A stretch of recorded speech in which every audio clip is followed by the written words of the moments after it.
ప్రేమ కథ 34వ భాగం. ఇక కథలకు వెళ్తే, అవునమ్మా, నీ మీద ఎందుకు నిందలు వేసుకుంటున్నావు? నువ్వు ఎవరికి హాని కలిగించే రకానివి కాదు కదా, మరి నిన్ను చంపాలని అనుకోవడం ఏంటి అంటూ ప్రసాద్ కీర్తిని సమాధానపరుస్తూ అదే విధంగా ప్రశ్నలు వేశాడు. ఇప్పుడే ఆపరేషన్ థియేటర్ నుండి అభయ్ తాలూకా వాళ్ళు ఎవరు అంటూ నర్స్ నుండి పిలుపు.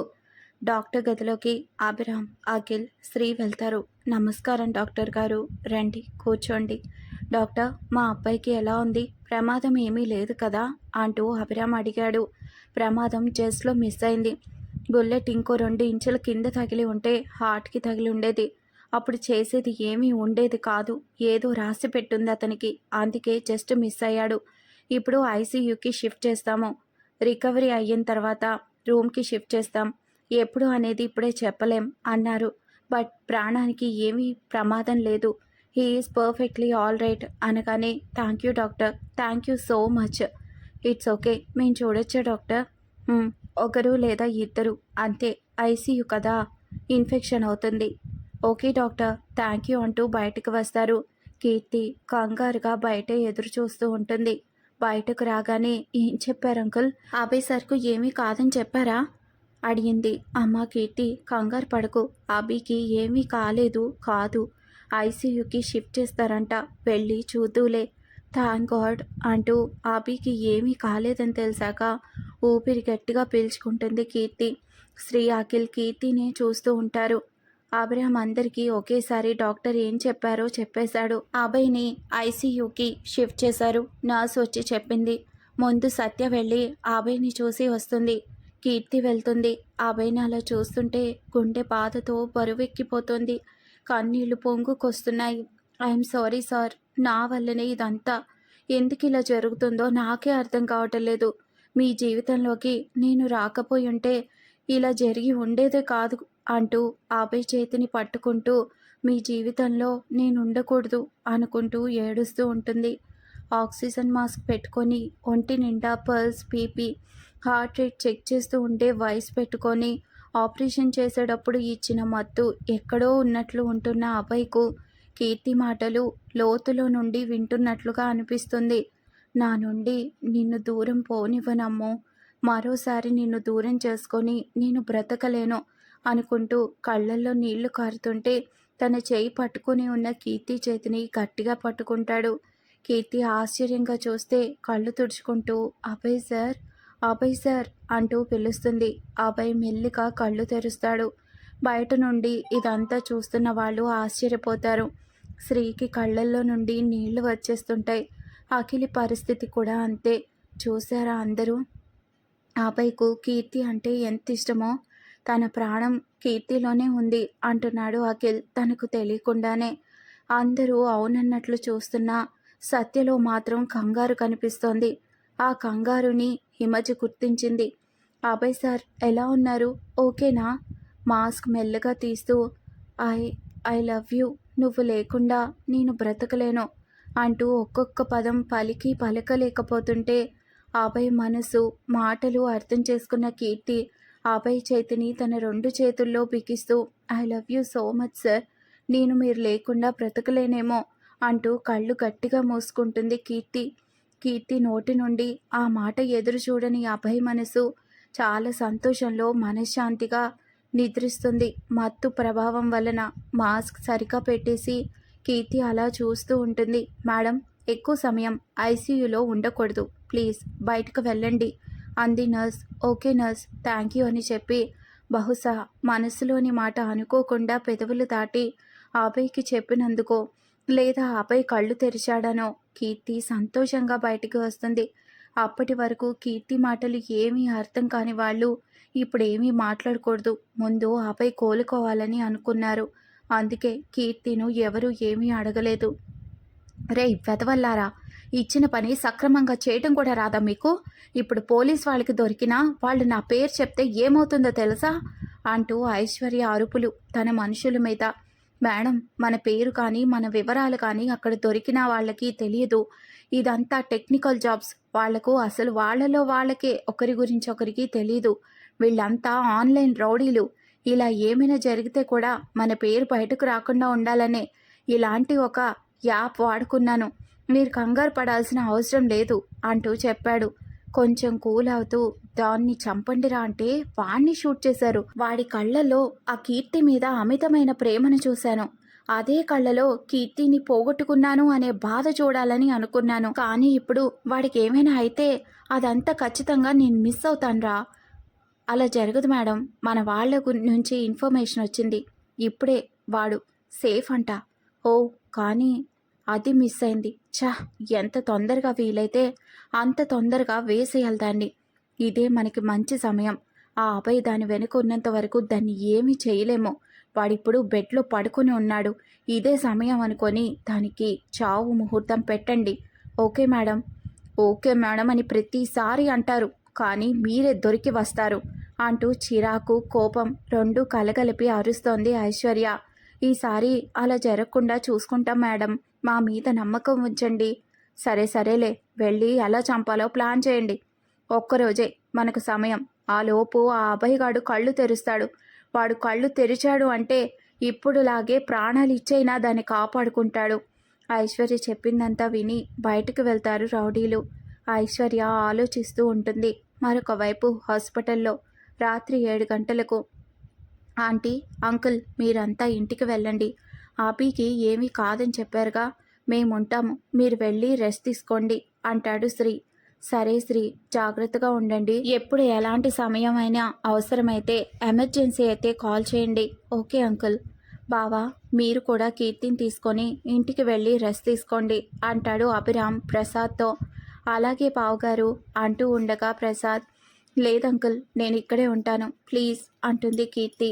కీర్తి బాధ అర్థం చేసుకున్న అభిరామ్ ప్రస్తుతానికి ఏమీ మాట్లాడకుండా, ఓకే అమ్మా, నీ ఇష్టం, కానీ మీరు వెళ్ళి రెస్ట్ తీసుకోండి బావా, మేము వెళ్తున్నాం అని చెప్పి మళ్ళీ శ్రీ అఖిల్ వైపు చూసి జాగ్రత్త అంటూ ముగ్గురు ఇంటికి బయలుదేరుతారు. కీర్తి, రాత్రి సమయంలో ఎందుకు నువ్వు ఇంటికి వెళ్ళు, మేం ముగ్గురు ఉన్నాంగా చూసుకోవడానికి అంటాడు అఖిల్. లేదన్నయ్య, ప్లీజ్, ఇంటికి వెళ్ళినా కూడా నిద్ర పట్టదు, ఇక్కడే ఉండనివ్వండి. ఇంకేమీ మాట్లాడలేదు ఎవరు.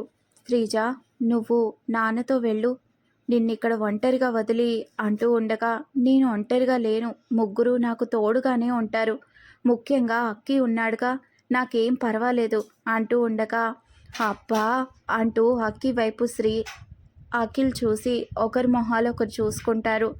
మేఘ ప్రెగ్నెంట్గా ఉండడం వలన ఆల్రెడీ భాగ్య వెళ్ళిపోయింది. ప్రసాద్ కూడా శ్రీజతో కలిసి ఇంటికి చేరుకుంటాడు. అప్పటికే భాగ్య అరుపులు వినిపిస్తుంటాయి ఇంట్లో.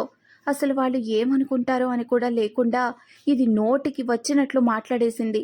దానివల్లనే ఆ అబ్బాయి చావు బ్రతుకుల్లో ఉండడానికి కారణం ఇదే అంట. అయినా నువ్వు చెప్పు మేఘ, మనకెవరే శత్రువులు ఉంటారు? దాని బుద్ధి లేనితనం కాకపోతే దాన్ని చంపడానికి అదేమైనా ఎలిజబెత్ రాణినా? ఎవరికైనా చెప్తే కూడా నవ్వుతారు అంటూ అరుస్తూ ఉంటుంది. ఎలిజబెత్ రాణిలను మాత్రమే చంపాలని ఉందా ఆంటీ అంటూ శ్రీజ కోపం, ఆవేశం రెండు కలిపి అడిగింది. అప్పుడు కానీ చూడలేదు ప్రసాద్ను శ్రీజ. భాగ్యలు, మీరెప్పుడు వచ్చారు? ఇప్పుడు ఎలా ఉంది అల్లుడు గారికి? ఇదెక్కడా అంటూ కీర్తి గురించి అడిగింది భాగ్య. భాగ్య, ఏంటి ఆ కోపం? మీకు నా కోపమే కనిపిస్తుంది. కీర్తి చెప్పిన మాటలు, అది హాస్పిటల్లో చేసిన పని కనిపించలేదా ఆంటీ? అలా కీర్తి కాని పని ఏమీ అక్కడ చేయలేదు.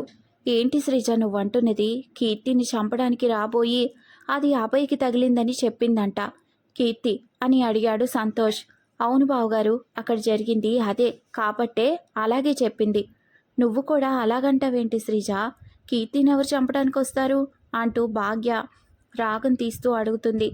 ఆంటీ, ముందు మీరు కూర్చోండి, చెప్పేది కాస్త ప్రశాంతంగా వినండి. నాకు కూడా ఈరోజే మన కీర్తి చుట్టూ ఏం జరుగుతుందో తెలిసింది. హాస్పిటల్లో అక్కి చెప్పాడు అంటూ మొదలుపెట్టింది. కీర్తిని ఎవరో చంపడానికి ప్రయత్నం చేస్తున్నారు, కానీ ఎవరనేది తెలీదు. ఆ విషయం అభయ్ అన్ననే కనిపెట్టారు. ఒకరోజు జూలో ఏదో యాక్సిడెంట్ అయిందంట కదా? అవును అన్నారు. అది యాక్సిడెంట్ కాదు, మన కీర్తిని ఎవరో చంపడానికి వచ్చారు, వాళ్ళే అలా యాక్సిడెంట్లా క్రియేట్ చేశారు అంటూ ఆ రోజు జరిగింది, కీర్తి అనుమానం, అభయ్ కన్ఫర్మేషన్, ఇంతవరకు కీర్తి మీద జరిగిన మర్డర్ అటెంప్ట్స్ అన్నీ క్లియర్గా ఎక్స్ప్లెయిన్ చేస్తుంది శ్రీజ. అయ్యో, నా బిడ్డ మీద ఎవరి కళ్ళు పడ్డాయో, ఆ అబ్బాయి కనుక లేకపోయి ఉంటే ఇదంతా జరుగుండేది అని తెలియక నా బిడ్డ ప్రాణాలు తీసుకునే వాళ్ళమే అంటూ రోదిస్తోంది భాగ్య. నాకేమీ అర్థం కావటం లేదు శ్రీజ. అయినా ఎవరు చంపడానికి ప్రయత్నం చేస్తారు అని అడిగాడు ప్రసాద్. అంకుల్, కీర్తికి కాలేజ్లో ఒకరి వలన ఒక ఇబ్బంది కలిగింది అంటూ వంశీ గురించి చెప్తుంది. కానీ ఆ విషయాలు మీకేమీ తెలీదు. తెలిస్తే కంగారు పడతారని అప్పుడు చెప్పలేదు కీర్తి. కానీ అనుకోకుండా వాడు చనిపోయాడు. ఏంటమ్మా నువ్వు చెప్పేది? అవును అంకుల్, ఒక్కగానొక్క వారసుడు చనిపోయాడనే బాధలో వంశీ తండ్రి కూడా హార్ట్ అటాక్లో పోయాడు. అయ్యో, కానీ ఈ 2 విషయాలు కీర్తికి తెలియదు. వంశీకి ఒక చెల్లెలుంది. అభయ్ అన్న తననే అనుమానిస్తున్నాడు.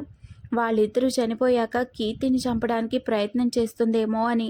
ఆ పనిలో ఉండగానే వరుసగా ఏదో ఒక అటాక్ కీర్తి మీద జరుగుతోంది. ఇదంతా ఇంకా ఐశ్వర్యని కలిస్తే కానీ తెలీదు. శ్రీజ మాటలు వింటున్న ఇంట్లో వాళ్ళు కీర్తి ఇంత పెద్ద ప్రమాదంలో ఉందని తెలిసి టెన్షన్ పడటం మొదలుపెట్టారు. ఇంటికి వచ్చిన అభిరామ్ వాళ్ళు హాల్లో కూర్చున్నారు. ఎలా ఉందమ్మా అభిబాబుకి అని అడిగింది రంగమ్మ. హా, ప్రమాదం ఏమీ లేదు, 2 రోజుల్లో మామూలవుతాడు అనింది హిమజ. సత్య ఏమీ మాట్లాడటం లేదు, ఏదో ఆలోచనలో ఉంది. ఆ ఆలోచనలో ఎందుకు అని అభిరామ్ హిమజలకు తెలుసు.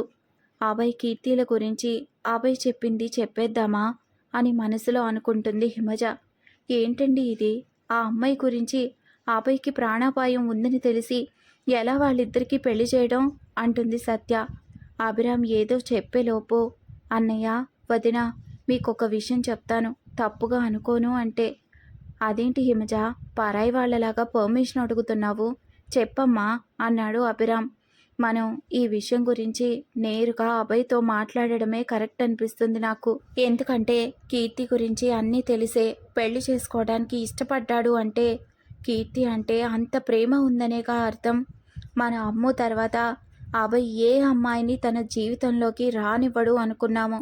అలాంటిది ఇప్పుడు కీర్తి వచ్చింది. మనకు సగం సగం తెలిసి మాట్లాడుకొని కంగారు పడటం కంటే అన్ని విషయాలు అభయ్ని కూర్చోపెట్టి డీటెయిల్డ్గా అడగడం బెటర్ అనిపిస్తుంది నాకు. అదే మంచిది కూడా. ఒకవేళ మనకు అభయ్ చెప్పిన విషయాలతో కన్విన్స్ అవ్వలేకపోతే అప్పుడు పెళ్ళి ఆపడం గురించి మాట్లాడదాము. ఎలాగో ఇంకా పత్రికలు పూర్తిగా పంచలేదు. పంచిన వాళ్లకు కావాలంటే ఒక వాట్సాప్ మెసేజ్ పంపిద్దాము ఆపేస్తే కనుక.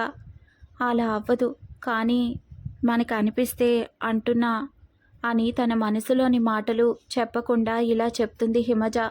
అవును సత్య, నాకు అదే బెటర్ అనిపిస్తుంది. నాకు కూడా అంటుంది సత్య. అమ్మయ్య, ఇప్పటికి గండం గట్టెక్కేసింది అని మనసులో అనుకుంటూ నేనిప్పుడే వస్తాను వదినా అంటూ తన గది వైపు అడుగులు వేస్తుంది హిమజ. హాస్పిటల్లో సమయం 12 గంటలు. అభయ్కి ఇంకా మత్తుమందు అండ్ పెయిన్ కిల్లర్ టాబ్లెట్ల వలన స్పృహలోకి రాలేదు. శ్రీ, అఖిల్, అక్షయ్, కీర్తి అందరూ బయటని కూర్చొని తలలు వెనక్కి వాల్చి పడుకున్నారు. కీర్తిని ఇంటికి వెళ్ళమని ఎంతగా చెప్పినా వినకుండా హాస్పిటల్లోనే ఉంది. 12 అవడం వలన హాస్పిటల్ అంతా నిశ్శబ్దంగా ఉంది. ఎవరి గదుల్లో వాళ్ళు ఐసీయూలో పేషెంట్స్ని చూసుకుంటూ నర్సెస్ ఉన్నారు. ఎమర్జెన్సీ వార్డులో మాత్రమే పేషెంట్స్ వలన అందరూ మేల్కొని ఉంటారు. అది ఎక్కడో ఫస్ట్ ఫ్లోర్లో. బట్ ఐసీయూ, ఆపరేషన్ థియేటర్లు ఉండేవి 3వ ఫ్లోర్లో. 2వ ఫ్లోర్లో నార్మల్ వార్డ్ అండ్ స్పెషల్ గదులు ఉన్నాయి. పేషెంట్స్ కోసం, వాళ్ళతో పాటు ఉండే వాళ్ళ కోసం. కీర్తిని చంపడానికి ఐశ్వర్య మనుషులు కాపు కాస్తున్నారు. అక్కడ వాళ్ళ రౌడీ ఒకరిని కావాలనే గాయాలు చేసి 2వ ఫ్లోర్లో అడ్మిట్ చేసున్నారు. అలా కీర్తిని 3వ ఫ్లోర్లో ఉండి గమనిస్తున్నారు.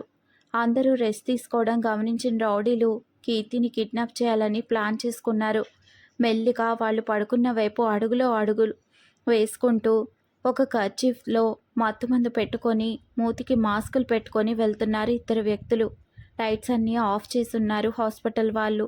అక్కడక్కడ ఏదో ఒకటి తప్ప. అందువలన సీసీ ఫుటేజ్లో కూడా కనిపించకుండా జాగ్రత్తలు పడుతున్నారు.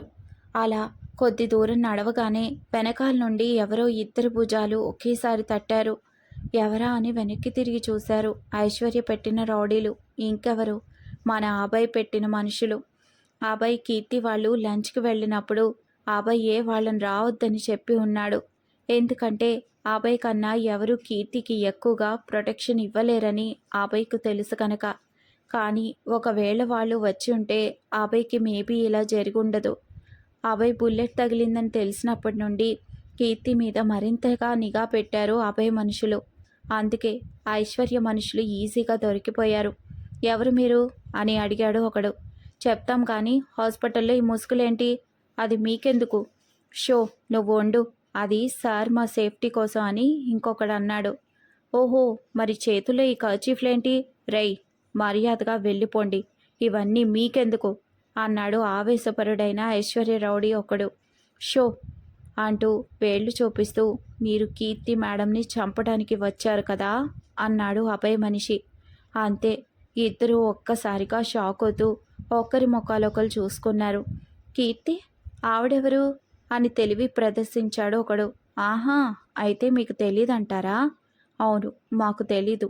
సరే, మేం తెలియజేస్తాం రండి అంటూ గన్లు చూపిస్తారు. కొంచెం కింద వైపు పెట్టి గురిపెట్టి గన్లు చూడగానే భయంతో ప్రాణాలు పోతాయేమో ఇంకో మాట మాట్లాడకుండా వాళ్లతో వెళ్ళిపోయారు. ఈ విషయాలేమీ తెలియని ఈ నలుగురు పూర్తిగా నిద్రలోకి వెళ్ళిపోయారు. ఉదయం 5 గంటలకు సూర్యకిరణాలు కూడా ఇంకా రాలేదు. కానీ ఐసీయూ పక్కనే ఉన్న గోడకి ఆనుకొని ఉన్న చెట్ల మీద పక్షుల కిలకిలమనే శబ్దం కీర్తిని నిద్రలో నుండి లేపాయి. ఉలిక్కిపడి లేచి బయట నుండే అభయ్ని చూడటానికి ప్రయత్నం చేస్తోంది కీర్తి. కానీ ఏమీ కనిపించదు. అన్నీ కర్టెన్స్ వేసి కవర్ చేసి ఉన్నారు. ఏమీ అర్థం కాక కీర్తి కంగారు పడుతోంది అభయ్ కోసం.